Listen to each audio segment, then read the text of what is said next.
that was written during the British period. They were written by tutees of the Britishers. And so, therefore, she wants now to see that we go back to the original sources, base it on Sanskrit, and then come out with what our real past is. And that's what we want to learn from her. We have in our own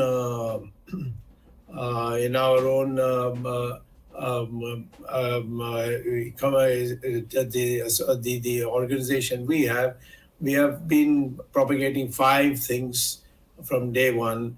One is to define who we are, because the British have created so much confusion in our history books, and the tutees of the British have done it continuously afterwards. Aryans, Dravidians are nonsensical because there's no difference according to the DNA studies that have come out. But still, in the Western universities, this is being propagated. So she she should know that we, in also from the angle of history, we are very aware of what she has she's advocated in her book. Now, the question of varna and caste, what is the real meaning of it? This is another thing that we have been saying, that varna, according to Lord Krishna, is a guna. That is, if you are a Jnani, Tyagi, and Sasi, then you qualify to be a Brahmin. Or if you are a valorous fighter, you become a Kshatriya. But there's no such thing as birth-based caste or varna. And that has to be put across so that we are all one people. If our DNA is the same, how can we have any distinctions on the basis of birth? Then the question of correct history. And her project with the, if I'm correct, our project with the Ministry of Culture is to research Indian history and see it as by Indians and through Indian perspective. So this is also something that we have somewhat great similarity.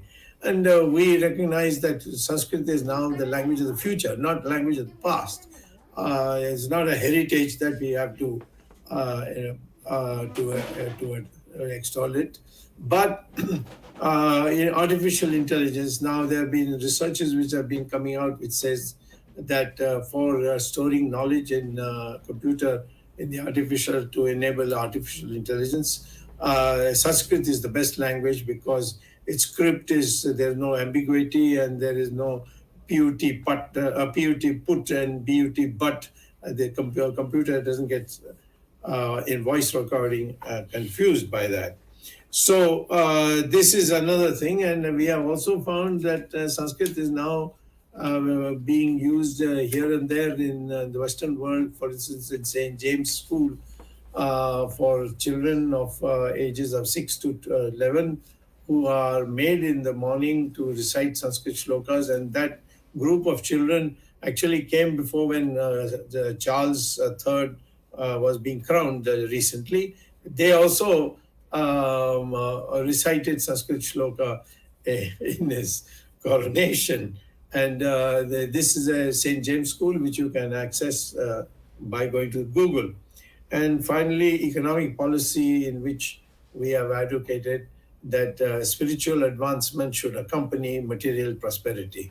It's not just, you just don't chase, or you just don't go for material prosperity. So it is that same framework. We are working in different compartments, but not differently. We will hope her future research is exchanged with us, and she comes in the future some major projects completed, and therefore we welcome her.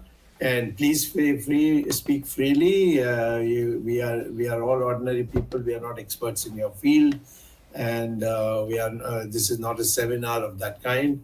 We want to learn. We want to absorb what you are saying, and therefore speak freely. And it's the time is all yours. If you speak for, say, till from up to late 35. Then some questions can also come from our panelists. but it's entirely up to you. Over to you. Thank you very much, Dr. Subramanian Swamy, for that very nice background that you said. And thank you for launching my book. I couldn't have asked for a better person than you to have launched it, because I think not just me, but very many people would consider you India's foremost culture crusader. There are issues which you have taken up, and not just taken up, but taken them to the logical conclusion, and the world is aware of it. So it's really a privilege to be on your show, and thank you for this platform. So, briefly, if I start with why I wrote that book, and before that, when I wrote this book, because I think that was really important in before coming to the whys of it, the when of it. So the COVID-19 pandemic was the watershed moment in the history of mankind, and certainly in our lifetimes. And it was a period which gave us something which we hadn't gotten before, and that was time. And we were locked down. And when you can't go outside, you tend to go inside. So it was a time to deep dive into age old wisdom, traditional practices, and really understand the worth and the meaning of it. So for the first time, lot of Indians, they would listen to Mahurat. Of course, a lot of people must be following it. But Haldi Doodh, Desi Kada, they kind of bailed us, many of us, out of the health issues which COVID kind of challenged us with.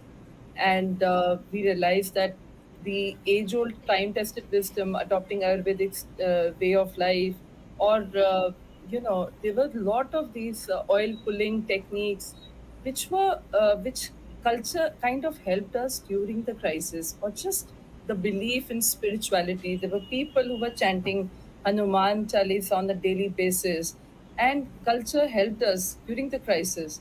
But then, while culture helped us during the crisis, I also thought that culture itself was on crisis. And COVID-19 pandemic was also a time when many of us realized that all those myths about wealth, power, position, they kind of got demolished, simply because we were as good as our community. So we may have the best of material possessions, property, prime addresses, uh, gold, jewelry, whatever, but nothing really helped us except for perhaps goodwill with others. So this call of community, that we are as good as a society, because if there was one case of virus in the school, then the entire school community was at risk. If there was one case of virus in the gated community or the society where one was living, everyone was at risk. So it just kind of became very evident that we are as good as a society. So I think, as an obligation, as a responsibility, I thought one must document the high points of one's culture. There are all kinds of things that are there in our heritage, but some things which we can be really proud of. And most unfortunately, because we have had a very checkered past, we've had acrimonious defeats, and history has been very irresponsibly written. So it was also important to do the right kind of storytelling. And when I say storytelling, I'm not saying as a figment of one's imagination. They've been stories kind of sway us. They can change our world. They can change politics, policies, and everything. They can be a tool that a country can use.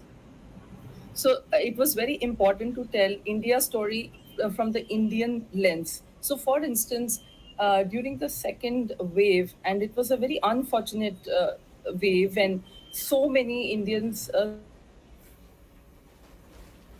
so many people globally lost their lives. The New York Times, they were very quick to comment on India's failures. I mean, no nation in the world can provide for one bed in the hospital for every countryman, and it was a very unprecedented scenario. So that kind of made it uh,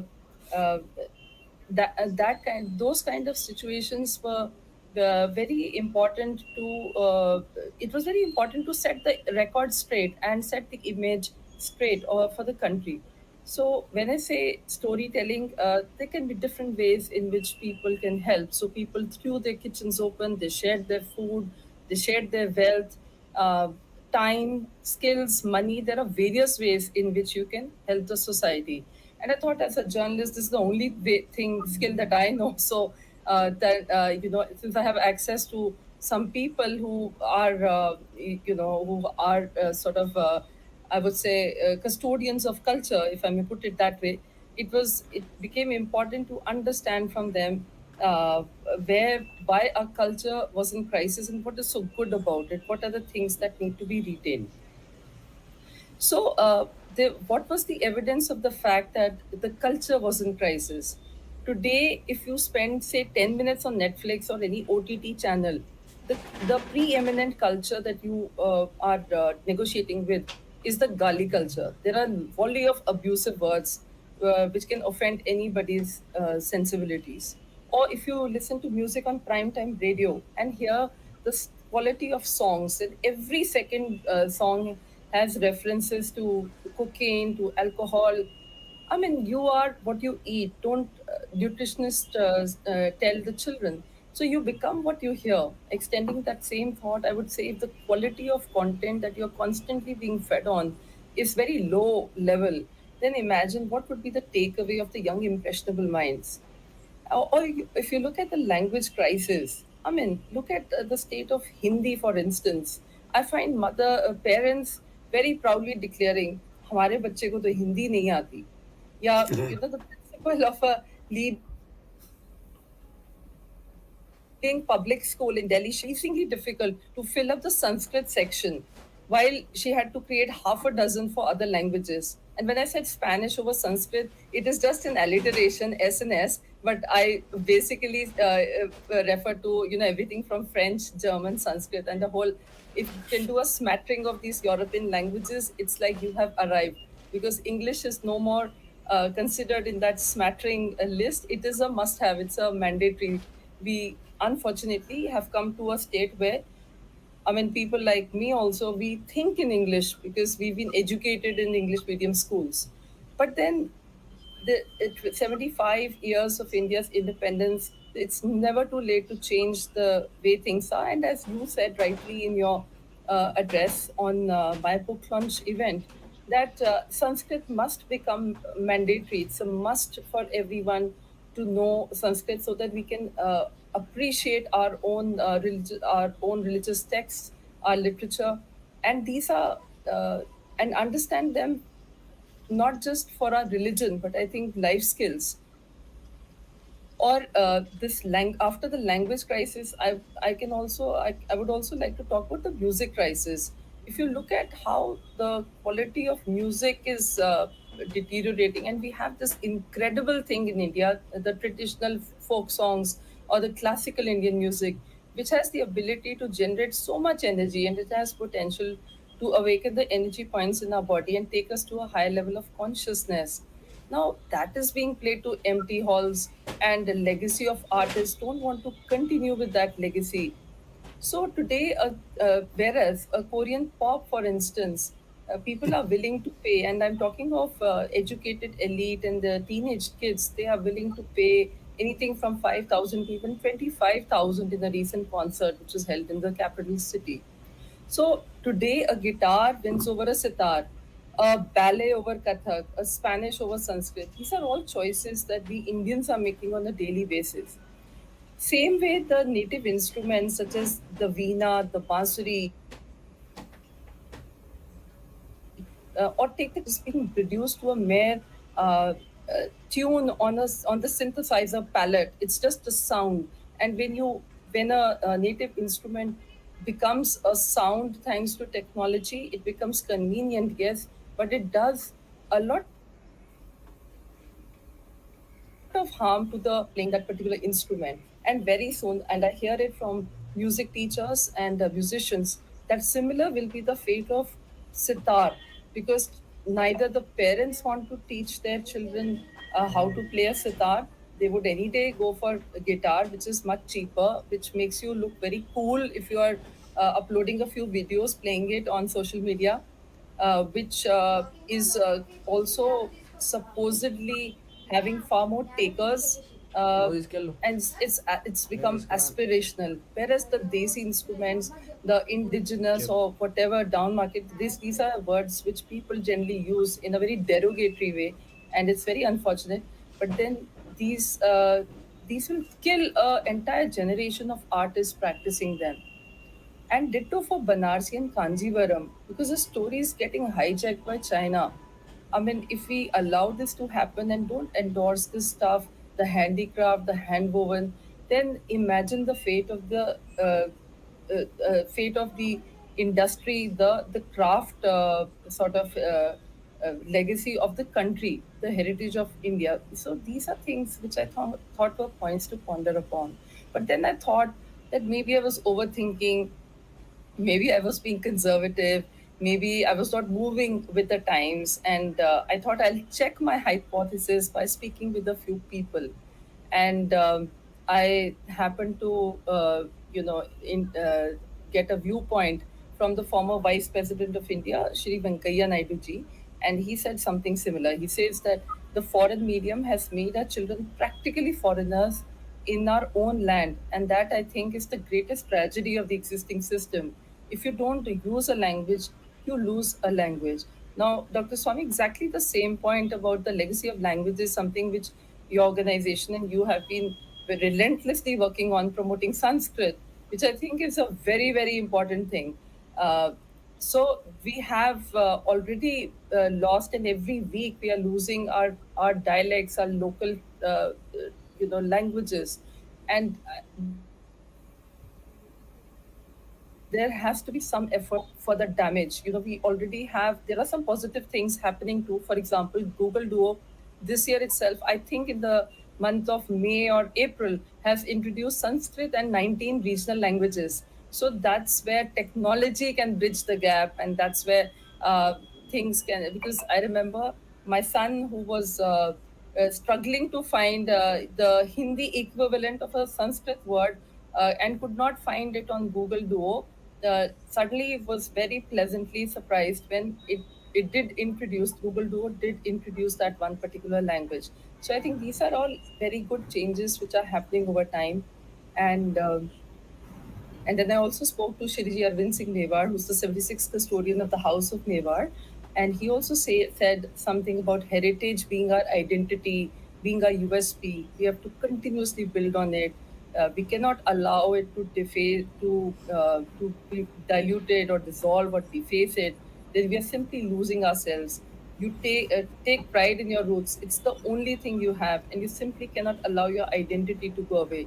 If societies do not preserve and respect their heritage, they become faceless, homogeneous, and may have to search afresh for their identity. Or Jaya Jetli ma'am, who said that we are very casual about our own culture, and she's a lady who has been raised in Japan, Burma, studied in USA, and uh, you know, but her heart beats for India. And she said the, these foreigners, they find these stories extremely unique and exotic, the cultural stories that societies like ours have, which industrial societies like them don't have. So the West seems to value it far more than the Indians themselves. Or and then in my interact course of interaction, Dr. Swami, I found that there were some people who kind of surprised me with what they said. So one startling comment, it came from a designer, Padma Bhushan, Mr. Rajiv Sethi, and he said that the more people are illiterate, the more literate they are about crafts. But when they don't read about foreign books, and they're far more open-minded, they know about different types of art and culture. And he said, and I quote, the worst of the lot who close their minds to everything are the educated, uneducated, the pade likhe gawar, as we put it in colloquial way. So, and he said that bana Hastinapur ungli panch panch, all are in my hand, which is to say that India is still the most hand-skilled nation in the world of rapidly de-skilling communities.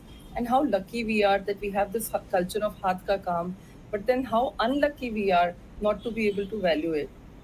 So, like that, I was also very fortunate to speak with Sadhguru Jagi Vasudev ji, who said that India is the land of spirituality and seekers, and there's no other culture in the world where there's a science and a logic and a spiritual, ethos behind everything we do, from the way we stand to the way we pray to the way we eat to the way we perform our rituals. In everything, it's just that today's curious minds have lots of questions and there is nobody to answer them. So people feel that this is all useless and this is all crap. But when you have people like you or people like other culture crusaders, answering them, then I think a lot in the current generation becomes convinced. So what I really found was this, that 75 years ago, British, they left us, but only politically. But we are not really free in our minds, We still we have disinterest in everything Indian and obsession with everything Western. And I would extend that to say beyond Western, I mean everything non-Indian, because today's teenager, average metro teenager, is far more interested in a Japanese anime or a Harry Potter than a Jataka Tale, or they somehow it doesn't maybe excite them enough, or a Korean pop. So it's also a lot of Asian stuff. Anything non-Indian is great, and it's very degrading for a lot of children to be admitting that they have even listened to a Hindi song.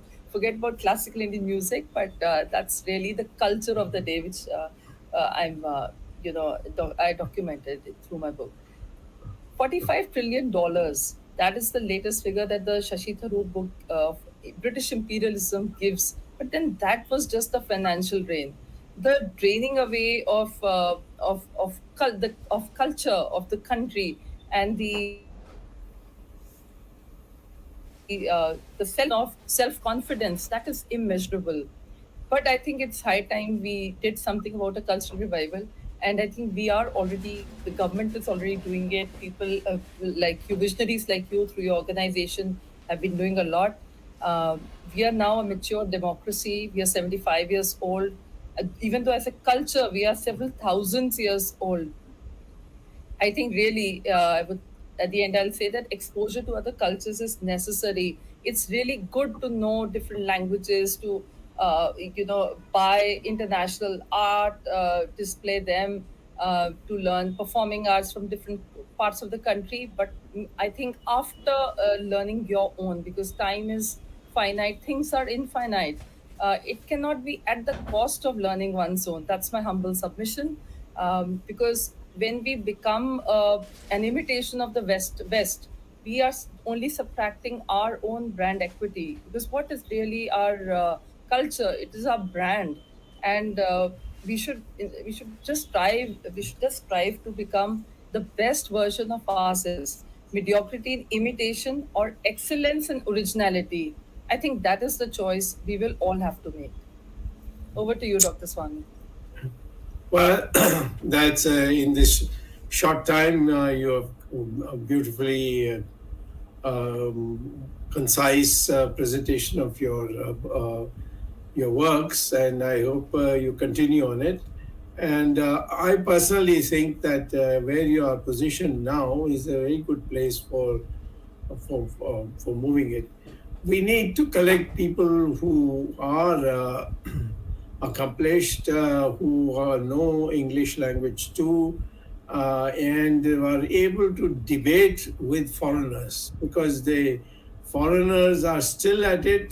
They become Indian experts, and then they use their scholarship methods to see that the right kind of people come, and anyone who falls out of line is not acceptable, or is run down, like the communists used to do with intellectuals in India. So I think we need to create a new sort of school of thought. And I saw the other day I had want to release a book of Rajiv Malhotra, where he talked about. I think he talked about snakes in Ganges. As he said, Ganges is pure, but snakes have been introduced into it. And my God, the man's knowledge is tremendous. But when our government was formed, that is the BJP government, I had suggested that he should be made chairman of a history revision committee. A history revision committee was made, but the entire bureaucracy found all kinds of loopholes, that he was not an Indian citizen, blah blah, etc. And he got disgusted, because it takes time away from his research, and and he's still continuing doing a lot of research. So that work of writing a new textbook for children has still not been completed after 8-9 years. And because the bureaucracy have taken complete control. Yeah, of that was a very big expectation from the government, and it's a bit of a letdown that it hasn't happened. But now that I'm also working with the government of India, I can just tell you about, it's maybe thing too little happening too late, perhaps. That's my personal assessment, because I'm also an outsider insider, so I can air my views on that. But the DDR project, Digital District Repository, is all about Bharat ki kahani, Bharatiyon ki zabani. So this thing about the freedom struggle being just about few fighters, few celebrated people, and I'm not going to take names, but everybody knows the freedom struggle was fought by in every nook and the cranny of the country, and somehow it did not get represented at the micro level, at the level of district. So at CCRT, since we have a resource personnel virtually in every district of the country, from Sangli in Maharashtra to Kozhikode in Kerala.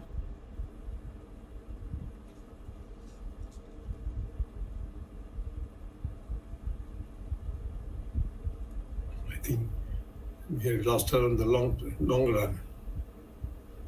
Are the other panelists able to hear? I can hear, sir. Yeah, okay, good. Yeah, we lost you briefly. Yeah. I see. Okay. Continue. You are referring to that person from Sangli and Kozhikode. Can you just start after that? From Maharashtra to Kozhikode. It's not Kozhikode, but Kozhikode. Kozhikode. All right, I stand corrected. So, so this micro level data. Because, frankly, if we don't know where we are coming from, then we don't know where we are going. And if we don't know where we are going, then we are probably going wrong. So a man without the appreciation of his past heritage and history is really like a tree without roots. And that is not going to go very far.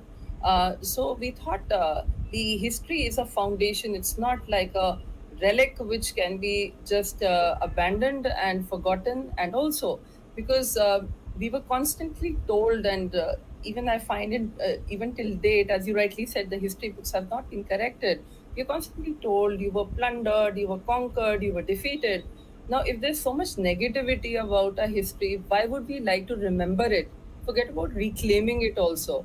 So we need to build those stories of pride, of inspiration, which kind of make the current generation want to give references to it. And I find even as we are editing those stories, and we have already released some 300 of them, we find that this thing about khaddar, using the charkha, now it wasn't that it was the most comfortable garment, or there was nothing better than this before, or there will be anything better than that after, but it was really the spirit with which it was happening, and the glue, the nationalism and the patriotism was another level. So people have done a lot during the 190 years of colonial struggle, and it has not been captured. But now that we are getting our CCRT resource personnel to personally visit these homes, it's a journey. It's not about just their byline appearing on the website and that's it.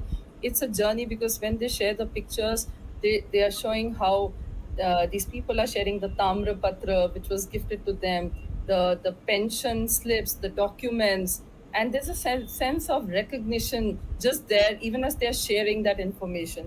So I think a lot of events which have gone unnoticed are also getting documented, and that's briefly what the this DDR project is all about. I'll make one short comment, then hand it over to Jagdish to give ask other of our panelists to participate. You see, when I explain to the audiences, well, I've been doing this for the last 20 years, they are6 mesmerized by the idea that we fought the Islamic forces for 6 centuries and finally defeated them. It was a formal defeat in 1775 in Maharashtra when the Peshwas finally finished Aurangzeb's army.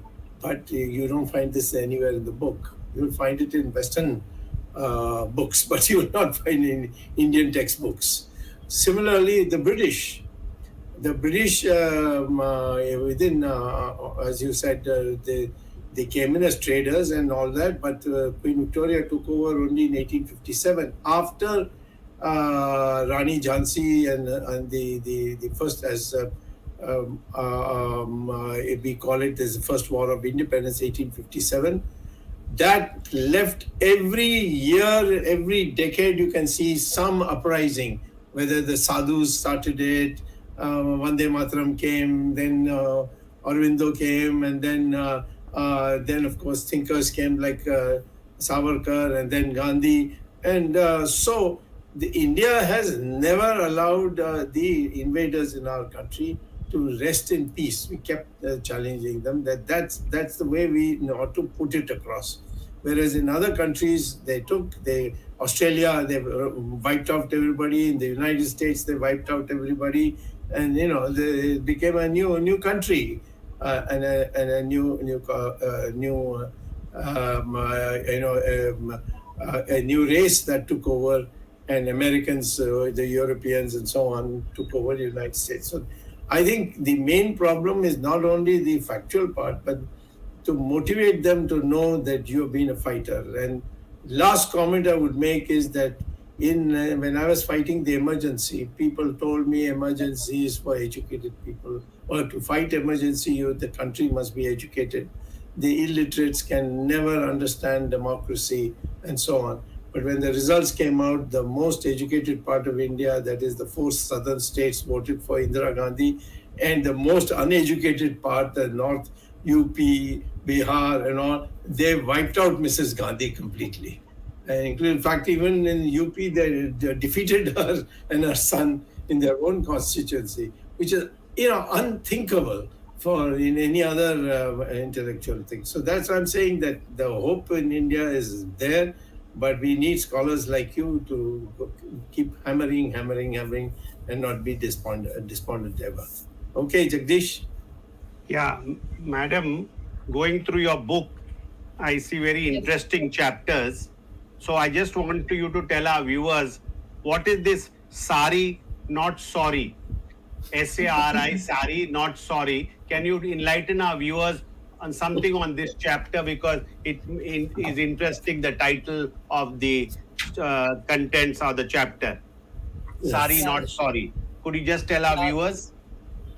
Sir, this is actually a takeoff from a recent episode which happened in the capital city, where a lady was not allowed. She was barred from entering this upscale restaurant / lounge bar because she was dressed in a sari, and it was supposed to be inappropriate garment or something like that. So the thing is that it's been endorsed by foreigners, and they really love it. Why do Indians have any problem with it? Even Indian weddings, I find it strange that in traditional Indian weddings, the gowns are taking over, not entirely, but yes, they're also making a dent instead of the Indian sari.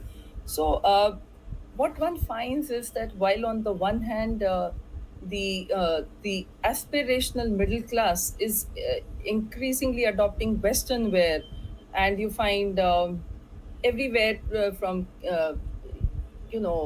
get-togethers to social events, a lot of that is the preeminent trend. But on the other hand, really solid women, the corporate honchos, the women in the boardroom, they are still endorsing the sari. And sari is something which is heirloom, it is legacy, it is passed on from generation to generation.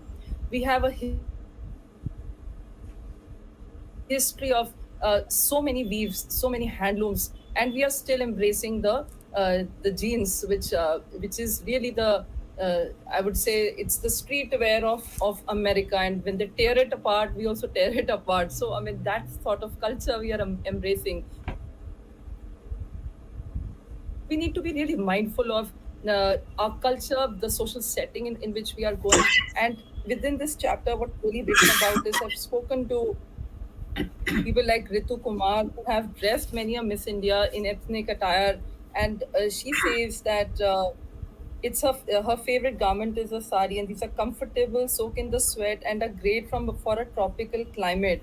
So anything which is culture compliant is also climate compliant, is also ecology compliant, global ecology also it kind of supports. I mean, just to export something which is not indigenous, which is not homegrown, it takes a toll on the transportation, the logistic cost. And imagine if you are spurring the handloom industry, doing it all locally, wearing local material.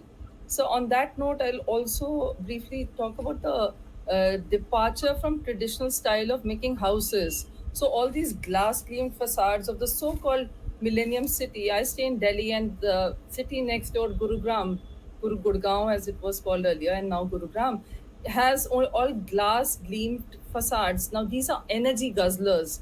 These simply increase the carbon footprint. So anything which is not culture compliant, I mean, those Vastu techniques of broken matkas on the ceiling, which were acting as a de facto air conditioner, those were the techniques which need to come back. And we need to then be more appreciative of the architectural techniques of the past, whether it was the way we dress up in the sari and the ethnic garment, the way we eat, what we eat, or how we stay, where we live in, the traditions. I think in every aspect of life, you, me, and all of us can just start, right now by making the right choices. Of course, people on this panel are another breed altogether, and I'm sure all erudite listeners also. But I think beyond that, if we can not wait for a lot of parents only grumble about and grudge about the education system, but then if they are bringing someone in their lives, then I think they owe it to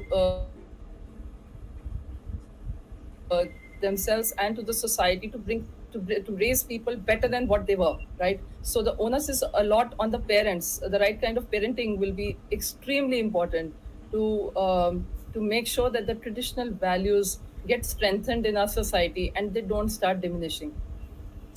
Yeah. I think Arvind? our audience can allow us to have 15 minutes more, okay? It's Sure, sir, already, sure. okay, go ahead. Arvind. Arvind is a Yeah, professor. thank you, thank you. I have two issues. First, I'll take the one which is related to culture and religion. In India, we say we have Ganga Jamuni Tehzeeb. Ganga Jamuni culture is supposed to be a mix of Hindu and Islamic culture. In several cities and towns in India, we celebrate festivals which are common to Hindus and Muslims. For example, in Delhi, we have a famous annual festival called Phool Balon Ki Sair. And this Phool Balon Ki Sair has been maybe more than several decades now. And but this kind of Ganga Jamuni culture, which we say on paper, is not reflected in reality in real life. Yeah. And as we see in our daily lives, there is tension between the two religious communities. Despite all this, saying that India has a Ganga Jamuni culture. So, what is your take on this Ganga Jamuni culture? So I'm for one nation, one law, one set of values, one uniform code. Really, that is my stand, and I think we should be able to iron out those differences. In 1947, the Muslims who decided to be on this part of the country have agreed to, I think, the constitution being the be all and end all, and I think I really am looking forward to the uniform civil code. I'll reserve my comments on the Ganga Jamuna Tehzeeb because I feel that, let's do things which make the nation, not break the nation. Let's just be able, as Dr. Swamy said in his opening remarks, that we must do, we are one nation and that is our identity. We are all one people, and that difference, delineation in DNA, whether it's Aryan, Dravidian, and whether it's a religious division, is not something I'm I'm not an authority on that, so I'll not be able to really say much on that. So unfortunately, yeah. That's Oh, What is second it? is also What is- related to culture. Jagdish, allow me to ask this question. We have a famous quote from an author, Pawan Kumar Burma, who is an ex-bureaucrat. He has written a book called The Great Middle Class. And they say India has a middle class culture. And when they say India has a middle class culture, actually it means India has a middle class value system. So what is the difference between the culture and value system? So maybe, I don't know, he has said it in a complimentary way or a derogatory way. So I think it's a middle class culture is a very positive culture. It's if we are looking at the bulk of India, and I think these are the people who matter. Maybe not the vote banks in the country, but I think otherwise they constitute the ethos and they are the educated lot. So we They give you 80, definitely. they give you 80% of the savings of the country.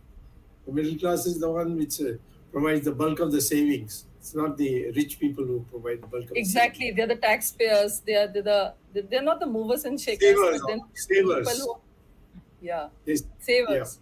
Yeah, the people who are really adding value. So I myself, being from one, I would definitely vote for the middle class.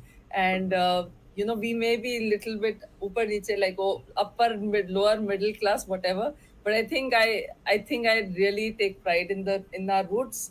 That if we have so the liberalization was the watershed moment after which salaries have gone through the sky. But we have all come from families where there was one wage earner, and everyone kind of having a minimalist kind of lifestyle. So this dil mange more, this maximalism which has come about, this is not Indian culture, I don't think.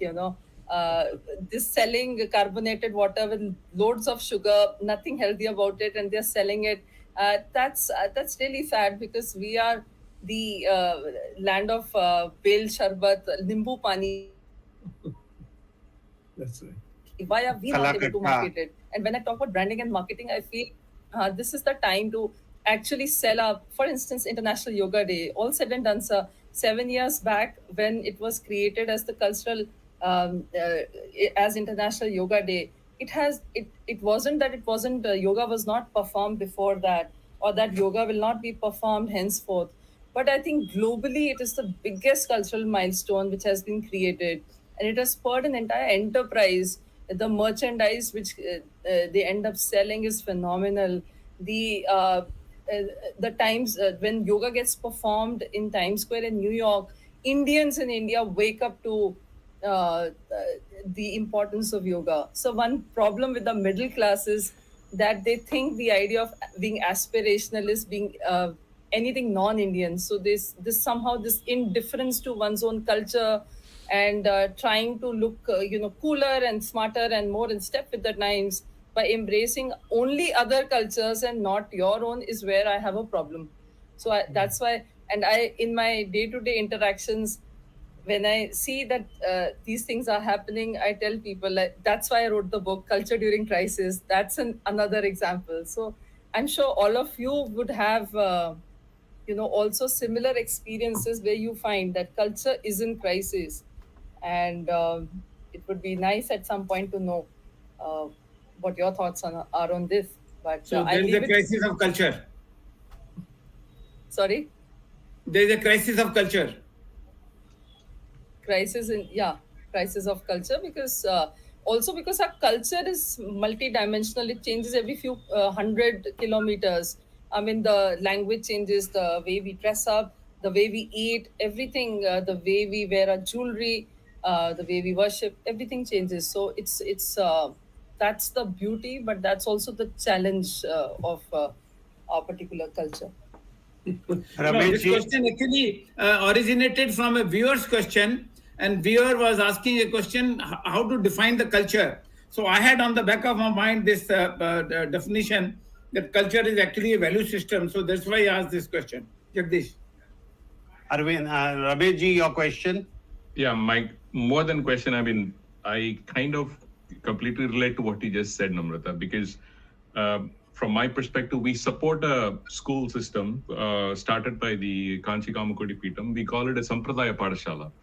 And it's an integrated Padashala where we educate children into our culture and also give them a proper education. So, it is pretty interesting. And this is the same thing that was shared. I just quickly shared with you. This is what it is all about. So it talks about women educating girls. It says energetic as Durga, compassionate as Lakshmi, knowledgeable as Saraswati. So what they do is they kind of impart, because at the end of the day, as you said, the parents are too busy. They just don't, they say, okay, I don't have time. Both the parents are working. I just want to send them to school and let them do whatever they want. This is a change. You have to do it at a grassroots level. At some point in time, you still have to preserve. You can't just ignore this stuff.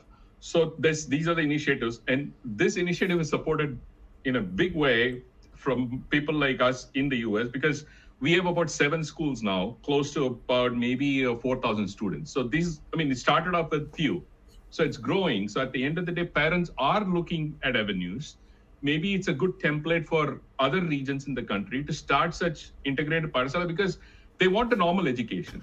But when you insert or you kind of put the regular culture education, Sampradaya, we call it, when we say culture, is it Samskriti or is it Sampradaya? So we just call one of these things and insert that into their education. I think it is much more easier for people to observe. Kids are sponges. They will take up anything that you give them, right? At the end of the day, you just put them at a very right age. You can't go and say, okay, 16-year-old, change your culture. That's not going to happen. You put that at the grassroots level. When they begin, they're not going to let go. I think that's what was missing all along. People just said, oh, Western style of education is the way to go. So obviously the kids have adopted to it. Now we have to start changing. You can't just impose it on them. It's not going to work. So we're starting at a ground level, saying, okay, at a kindergarten level, you start imbibing a little bit of culture and sampradaya. I think it is a better way to go. And I completely agree. There is a crisis in culture or sampradaya. It is growing faster in the US than in India. I can see that because there are competitions all over the world. All over the country. I think it's a matter of time, and it is at a crisis, and at some point that we need to take alarming. And thank you for your service. And I think you are in the right place to bring all these changes about in the ministry. You're muted. I'm sorry.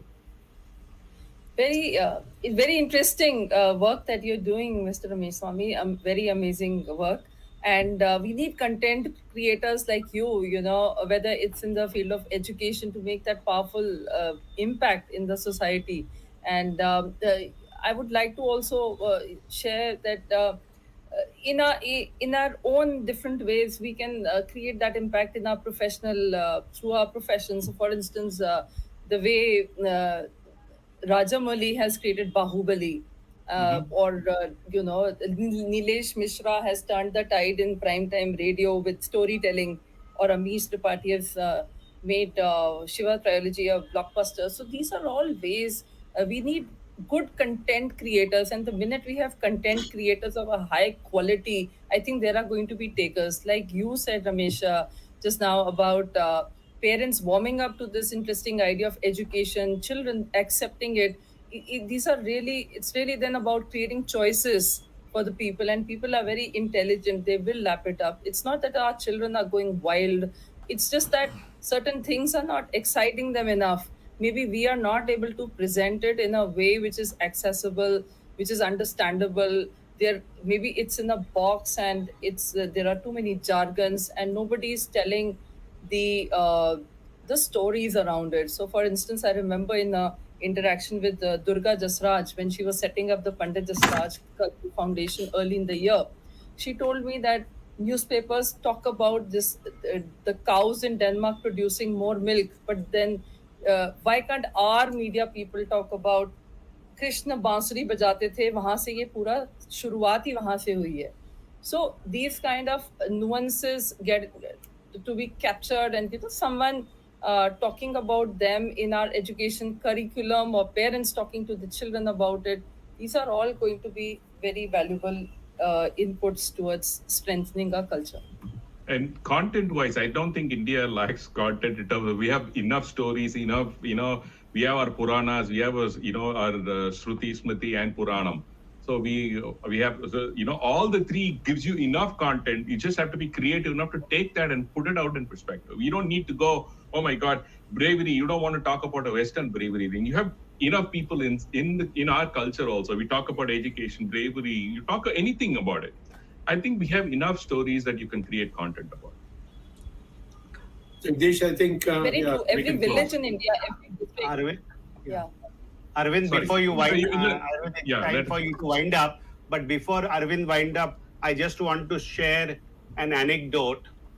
In the mid 90s, one day Arvind Chaturvedi, myself, and some others were in Delhi discussing something, and we came across this word sanskar, Hindi word Right. or Sanskrit word sanskar. So Arvind and myself were debating what is the English equivalent of sanskar. So we could not arrive at any I don't think there's conclusion. one. No, we could not arrive at any conclusion. Then Arvind had a bright idea. I think a number was 174, which was MTNL number, which used to help people give you the equivalent of some word, either English into Hindi or Hindi into English. So I rang up that number, and that lady was struggling to find the Hindi equivalent of sanskar. Ultimately, she couldn't give us the correct answer, and by a slip of tongue, she said, "अंग्रेजों में संस्कार नहीं होते." What she meant was, अंग्रेजी में संस्कार नहीं होते, अंग्रेजों में संस्कार नहीं होते. So with this anecdote, we are ending this program. Over to Arvind Chaturvedi. Namrata, you had one last point before she had something else to say. Yeah, you finish that and then Arvind can take over. I think Arvind is frozen, but you can go ahead. Jagdish, you can conclude. I was just extending the thought which you mentioned that there's no dearth of stories in India. I feel every village, every district, every city, every town is so rich with stories. And whether it is in visual art, performing Folklore. art, literary art, Folklore stories. mythology. I mean, these are all, and unfortunately, because of the breakdown of the joint family system, and recently I was the guest of honor at Daji's book, Wisdom Bridges, which is all about, which talks about how these grandparents are the bridges of generational wisdom to the next generation, and with nannies taking over nannies and that kind of changing the erosion of the cultural values, those stories are also going, and they're just being fed on Harry Potter Yeah, I and was just animes. just about to mention saying that folklore, this super duper hit of Kantara, it's just a folklore story, but people really want this kind of content, So like somebody just talked about it. I was just about to mention when you said folklore stories, I just wanted to say as to why people are looking for such content. I mean, they love this content, and okay, Jagdish, you conclude. I think Arvind is cutting in and out. Ma'am, if you're finished, I'll then conclude. I'm done, sir. I'm done. Thank you. Unfortunately, Arvind is getting disconnected. Thank you, viewers, and thank you, Madam Authornamrata Kohli ji and Dr. Subramanian Swamy, for this interesting discussion on the book written by Authornamrata Kohli, Culture During Crisis, and it is published by Notion Press. And our viewers can always go to Flipkart or Amazon to get this book. It is available online. You can order it online. I thank my co-host Ramesh Swamy and Arvind Chaturvedi for participating in the program, and our technical team for all their background support for putting this program together. We will be back next week at the same time for another interesting discussion on some topical issues. Till then, goodbye and thank you for watching our program Words of Wisdom Gyan Ganga on every Sunday at 8 p.m. Indian Standard Time. Thank you and Dhanyavad. Jai Hind.